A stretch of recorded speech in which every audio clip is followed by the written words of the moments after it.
Hey everyone, it's Mr. Souther coming at you with a quick lesson on Unit 3, Lesson 2. We're going to modify elements within a 1D array. So kind of the main thing to pay attention to here is we essentially have, let me just make sure I haven't done this before. It looks like I haven't. Perfect. Let me make sure the font's a little bit bigger. What we're going to learn about is we need to understand, how do you initialize a one-dimensional array? And what I mean by that is how are we going to go ahead and put values inside of our 1D array? So that's the first thing we need to do. And then how do we access each of these elements? So I'm going to show you some simple code here. I'm going to go ahead and run it and see what Painter comes up with. Where in this case, we have a painter painting various colors, right? And so we looked at this in module 1. Now we're over in module 2. And the main thing we want to do is we want to add code segments and whatnot to this thing.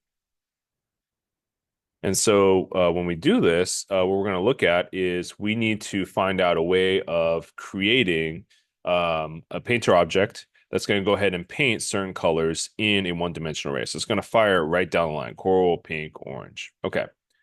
I can already see that we have some code where we have Alina is the painter, dash painter, and it's going to go ahead and move and paint. So it's clearly some sort of method that's going to move and paint some stipulated number of times. Okay.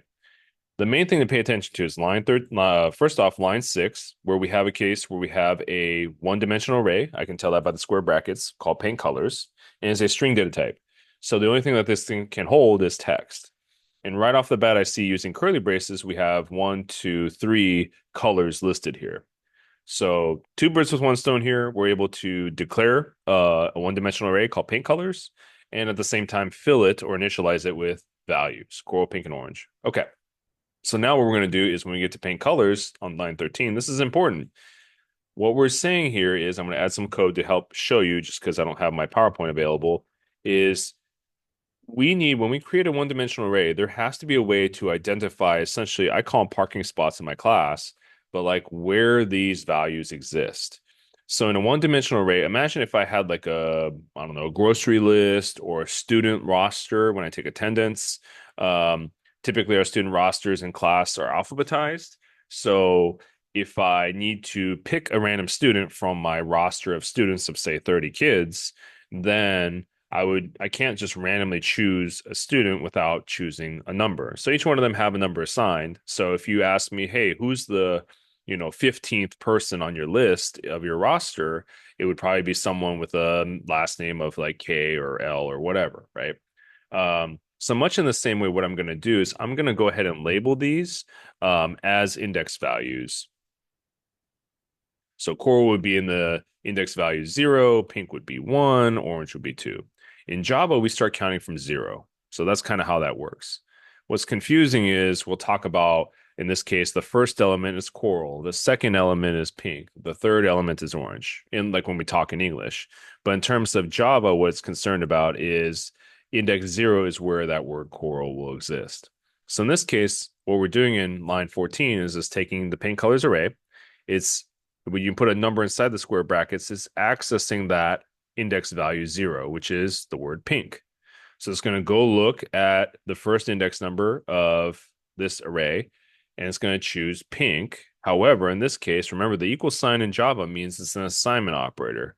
So what this is doing is it's going to go ahead and write over, right, the value of that index 1 to change it to, what is it, gold? So that paint color is going to change. Okay. And then it's going to go ahead and move and paint. And then we're going to change the index number 2, which used to be orange, to be thistle. So all we're doing here is just updating things. And I want to kind of highlight that. You can certainly, let's go ahead and while we're at it, copy and paste the code that they give me in this module. So the first 4 modules will do the same thing pretty much. And we're going to go ahead and update these. So paint colors bracket 0. So it's going to change that first element or index value 0 from coral to green. And it's going to go ahead and show that. Let's go and run it again. And let's speed it up. And you'll see that green does pop up at the end. Okay, so I'm going to go ahead and finish this and I want to kind of get to more of the fun stuff. So what you're going to have to do is there's 2 ways to modify elements. I'm going to go straight to level 6 or module 6, and let's choose, I like dogs and cats. Let's go to pet store. Okay, part C. There's basically 2 ways you can modify an array. that you will know of for this time before things get harder, as always. So let's go ahead and show you how to do that. In module 6, what we're going to do is we're going to declare and initialize a one-dimensional array to store the following values. So for my quiz tomorrow, you will have to know how to do this. First thing I'm going to do is we're going to have a 1D array. Does it care what it's called? Maybe not. First thing I'm going to notice is these are all text. So I'm going to create a 1D array to hold text values for pets. Okay. So right off the bat, I'm going to notice that there is a petstore.java and there's this string array of pet types that's going to be created. Before I move on too far, I want to just make sure, hey, are we good with what the pet types are doing? So I noticed that on line 11, we have a constructor for pet store where it takes in some value of one-dimensional array and then localizes it or attaches it to that object. Okay, so first things first, we already know what we want the pets to be. So let's just create some random, string array. We'll call it pets is equal to use the new keyword because it's the new one. Oh, better yet, since we're just initializing it right away, why don't I use the curly brace that we just talked about, right? And then I'm gonna go ahead and copy and paste cat, dog, bird, rabbit, fish, blah, blah, blah, right in here. Okay, so this will create my one-dimensional array called pets, and it'll hold 1, 2, 3, 4, 5, 6 elements in it. Just to help you highlight kind of what we're doing, I'm going to go ahead and add in index values here so you can see it. All right, so we start counting in Java from 0 again, so there's all these index values. So if I refer to index value 5, that's going to retrieve guinea pig from this array. So I'm just kind of putting that there, especially early on when I'm still learning this, so I know kind of where's what. Okay, now we're going to go ahead and I can run this just to make sure I don't have any errors, which I doubt I will. Okay, so nothing going on. Perfect. And then I'm going to go ahead and they want me to create a pet store object, I believe. Yep. And so I'm going to do just like we do every time when we create a object. So pet store, I don't know what they want to call it, but pet store, new shop, right, is equal, or pet store, whatever the shop is, right, or Petco. Just keep it simple. Is going to equal to new pet store class. And inside the parentheses, remember, we just made this one-dimensional array. Recall that if I'm going to create a pet store object, the way we do that from Unit 2 is we use the constructor. This is why the pet store constructor has the same name as the pet store class.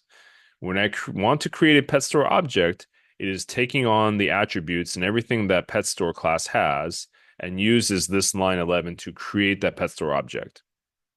Okay, what I'm noticing though is this constructor has a parameter. It's ready to receive some sort of one-dimensional array. This is just merely a placeholder here, right? It's telling me, hey, get ready to receive a one-dimensional array that takes in text.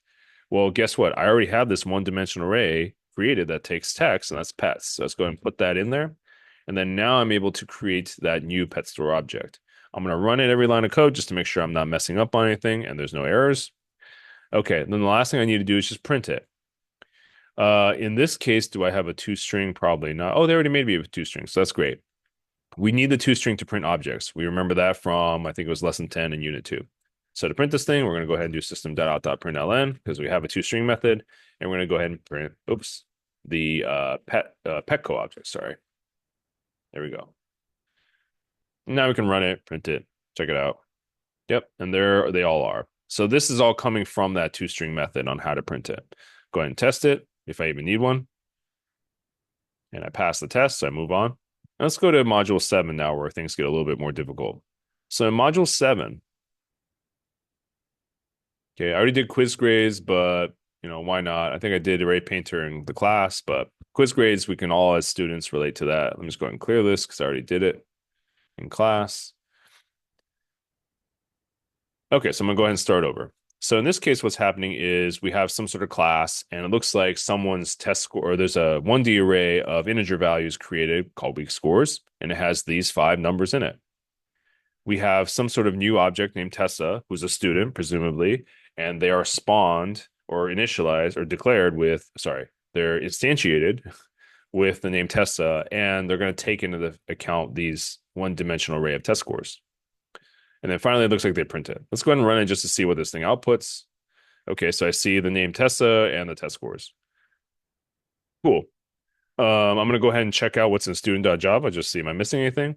So in the class of student, looks like we have a variable called name that's going to take in the text for the name. And then I see in that line 7 that we have a one-dimensional array called quiz grades that, lo and behold, takes in the integer values. This is just like what's in the tester class here, right? When we did the week scores, they're both the same data type. So when I run the constructor for new student, it's going to take in the name of this person named Tessa. It's going to allow me, the constructor right here, allows me to take in that 1D array as the second parameter. This keyword localizes it so that quiz grade array, whatever I feed into it, gets attached to Tessa and no one else. Okay, let's actually take a look at what we need to do in this case. In student.java, where I'm at, write the upgrade. Oh, so they want to update grades so that we can add 5 points to the value. Okay, no problem. So this is not, I don't think code.org really talks about it, but we learned this in unit 2. We did something similar without arrays, which was called a mutator method. Mutator methods come in and just merely update values. They don't do anything else. They change things. They don't return anything. They don't spit out a product or a result. So a dead giveaway for that, obviously, is I see the void keyword. So there's no return when I run this method. Rather, what they want me to do is when I tell it to modify index number 2, go ahead and change that. So to do this, what we need to remember is how do we access a single element in the array? This is where you have to be a little bit careful. So I'm inside the student class, and we created this array already, or it's already been there, called quiz grades. Okay, so this is a one-dimensional array that we want to use. And in fact, we're going to go ahead and copy and paste it down here. Where I'm going to say, hey, we got quiz grades, and we need some sort of like index value. It could be 0, right? Could be 1, could be 2. But here's the deal. The user, whoever's using the tester class, is going to be the one to tell me what position that's going to be. How did I know that? Well, right here in the parameter, when I call the update grade method, the user needs to put in some value here.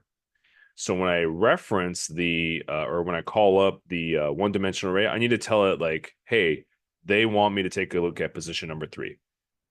So that's that. And then we're going to hit the equal sign here, right? Because it's an assignment operator, because we're going to update this thing. So I'm going to go ahead and type in, this is the weird part, I'm going to type in quiz grades position again. What this allows me to do is, let's say just to actually talk about numbers here, we're going to use Tesla's quiz grades. Let's say I'm a really nice teacher and I see that, ooh, you kind of struggled on that second quiz. I'm going to go ahead and bump that up 5 points just because, whatever. So now when I run this method of update quiz grades, I need to tell it, hey, update the grade in element number 2, or in other words, it's index number 1. Now when I come over here, when I run that method, it's going to go pull up this update grade, right? Position 1, I said, and it's going to go ahead and take that in, access position 1, access position 1 here, and it's going to update it here. So if I do +5, right, we're just adding 5 points. Add 5 points to the grade. That's going to be what's done there. Now, just a reminder for how the assignment operator works. So this is the new value, right? And if you remember a little bit of pseudocode from AP Comp Sci Principles, we're going to go ahead and take the old quiz grade and plus 5 points to it. And that's going to get assigned to the new value. So it's going to update the value of quiz grades at that element. This is how you do it. Let's go and run it. Just make sure I don't have any errors because I've been adding some code. And my internet's going slow. No errors. It just ran what was already there. And then now we're going to go ahead and call the upgrade method. So we already printed out Tessa. That's fine. We can go ahead and use Tessa now to update grades. And remember, inside the parentheses, we need to put in the position number. Let's say you want to update the first index or index value 0.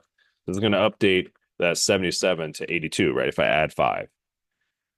Now, this is just line 15 is just merely doing the cleaning the adding the 5 points. So in order to print this, I need to do system.println, and I need to do Tessa as a print again. So when I run it, let's see what's going on. I see the old test scores, and there we go. Voila, that second element or index value 1 is updated by 5 points.